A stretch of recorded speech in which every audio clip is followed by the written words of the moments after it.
Les gars qui me disent que tu vas finir seul. Ouais, les femmes là, ils vont finir seules. D'ici 30 ans, d'ici 40 ans, vous allez finir seules. Vous me faites rire, hein. Vous me faites rire parce que le simple fait de les voir s'extasier devant la polygamie, quand il s'agit de la polygamie comme ça, dès qu'une femme dit moi je veux pas être dans la polygamie, faut les voir s'agiter. Quand il s'agit de donner les arguments pour défendre la polygamie, ils sont agités comme ça. Ça prouve à quel point vous avez trop besoin des femmes. En fait, vous avez tellement besoin des femmes que une ne vous suffit pas. Il faut 2, 3 pour que vous sentiez bien. Et je comprends maintenant pourquoi beaucoup de mecs sont en colère quand les femmes disent « je préfère rester célibataire ». Ah, ça peut les tuer. Pour eux, tu dois être maîtresse ou deuxième femme ou troisième femme. C'est-à-dire si tu n'as pas trouvé là, bats-toi pour être deuxième, troisième femme pour les servir. La raison pour laquelle moi je dis, même si aujourd'hui on légalise la polyandrie, dans le contexte actuel, ça ne va pas fonctionner. Peu de femmes, mais très peu de femmes seront polyandres.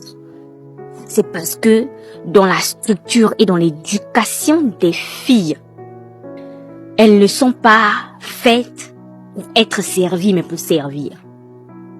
On éduque les filles à servir l'homme, à s'occuper de l'homme, tel un bébé. C'est comme ça qu'on éduque les filles. Tu dois faire à manger pour lui, le masser, faire à manger, laver les vêtements, faire le ménage, être à l'écoute, des choses comme ça. C'est-à-dire pour une femme s'occuper d'un seul homme, c'est compliqué. C'est vraiment compliqué. Vraiment, il faut, pour que ça fonctionne bien même, il faut avoir un homme qui est compréhensible, qui sait que tu es un être humain.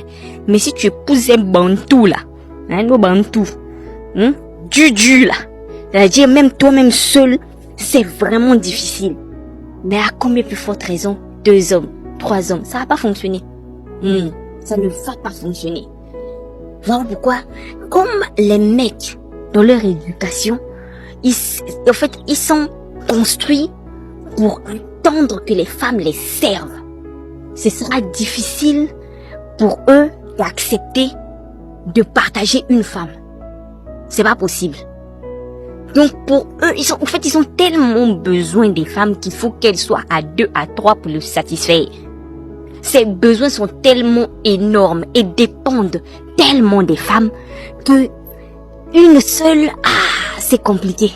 Là, je parle bien des hommes qu'on connaît, les hommes, voilà, que vous connaissez. Je parle pas des hommes qui ont grandi spirituellement, mentalement et qui ont évolué. Non, je parle pas de ceux-là. Ceux-là, voilà, eux, ils ont compris. Moi, je parle de ceux qui n'ont rien compris encore. Ceux qui sont, voilà, bien du là. C'est de là que je parle. Façon, ils s'agitent devant la polygamie. Façon, ils sautillent devant la polygamie. Quand il s'agit de la polygamie, ouais, il faut prendre une loi. Il faut obliger les hommes à avoir 2, 3, 4 femmes. Ah, les femmes doivent accepter la polygamie. C'est parce qu'ils font trop des femmes. C'est eux qui ont peur de finir seuls. C'est eux qui ont peur de finir seuls. C'est-à-dire, la solitude, même auprès de l'homme, il pourra pas. Voilà pourquoi. Et ils tremblent devant la polygamie comme ça, ils sont contents devant la polygamie. Parce que une femme même ne les suffit pas. Il faut 2. Alors que, contrario chez la femme, s'occuper d'un homme c'est tellement compliqué que lorsque vous regardez bien les femmes qui quittent le mariage et qui deviennent célibataires, là, celles qui quittent, je parle de celles qui quittent les foyers toxiques ou les foyers où l'homme est un gros bébé là. Tu vois, elles sont embellies. Elles deviennent jolies. Pourquoi? La pression liée au traitement et à la prise en charge d'un vieux bébé l'a quitté. Parce que l'homme même, dans sa structure, dans son éducation, c'est un vieux bébé. C'est-à-dire un bébé sur lequel tu peux pas engueuler. C'est comme ça qu'on éduque nos hommes. Et ça, c'est pas bon, c'est mauvais pour le foyer. Ça fait souffrir les femmes, en fait. Et puis ça, tu vas voir même une femme même qui devient veuve pour se remarier. C'est compliqué. Pas parce qu'elle trouve pas de prétendants. Moi, je connais beaucoup de veuves, elles trouvent des prétendants. Mais elle réfléchit.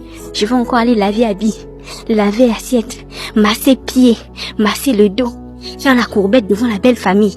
Non, je préfère ma paix. Oui. Je préfère la paix. Donc, moi, quand un homme me dit, tu vas finir seul, vous faites rire. Messieurs, vous faites rire. C'est vous qui avez peur de finir seul. Voilà pourquoi vous vous extasiez devant la polygamie. Voilà pourquoi vous sautillez quand il s'agit de polygamie. Vous faites sortir les versets bibliques et les sourates du Coran pour prouver à quel point la polygamie est légale et que les femmes doivent forcément accepter ça. Parce que vous, en tant qu'homme, vous ne pouvez pas vous contenter d'une seule femme. Il faut 2 et 3. Alors que nous, même sans vous, on vit. On vit, Aya. On va vivre proprement. Et même beaucoup de femmes, même c'est quand l'homme la quitte là, ou bien c'est quand elle divorce, ou même c'est quand l'homme meurt là, tu vois qu'elle glow up. Regardez vous-même sur internet, regardez Annie, ma femme de tout fait ça, moi elle a glow. Le gars l'a laissé, elle a glow. Normalement, si vraiment la femme avait trop besoin de l'homme, quand l'homme la quitte, elle devait faner. Mais j'ai remarqué beaucoup de femmes quand les hommes les quittent là, c'est là elle glow, elle devient plus jolie. Ah, car voyez-vous, c'est vous qui avez peur de finir seul. C'est de ça qu'il s'agit.